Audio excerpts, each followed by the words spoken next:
আসসালামু আলাইকুম ভাই। ঈদ মোবারক, ঈদ মোবারক, ঈদ মোবারক। ঈদ মোবারক, ঈদ মোবারক। এই লুৎফট ভাইকে একটা রসিদ দাও। এটা কিসের রিসিট? ভাই আমরা কোনো দুর্নীতি পছন্দ করি না।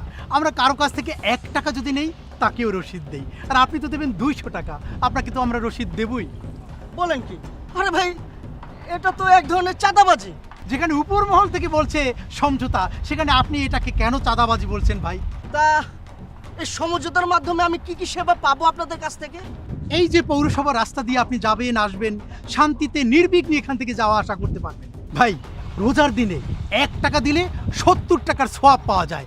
আপনি তো দেবেন আমাদের 200 টাকা। এই দেখো তো 200 টাকায় কত টাকার সোয়াব আছে? 200 টাকা 1400 টাকায় 1400 টাকার সোয়াব আপনি পাবেন ভাই। বুঝতে পারছেন আপনি এই সমঝোতার মাধ্যমে আপনি কত সোয়াব নিয়ে নিচ্ছেন? আপনাদের এই বিষয়টা আমার কাছে খুব দিলে লাগছে ভাই। তাই এই রোদ্রের মধ্যে এত কষ্ট করে না দাঁড়ায় থাকা আমি যদি আপনাদেরকে সমঝোতার ভিত্তিতে একটা ঠান্ডা ঘরের ভিতরে বসার ব্যবস্থা করি, উপরে ফ্যান থাকবে, ডিম, খেজুর, সাথে একটু গ্যান্ডারি। বড় ভাই দিল তো অনেক বড়। তো বড় ভাই আপনার বাসা কোথায়?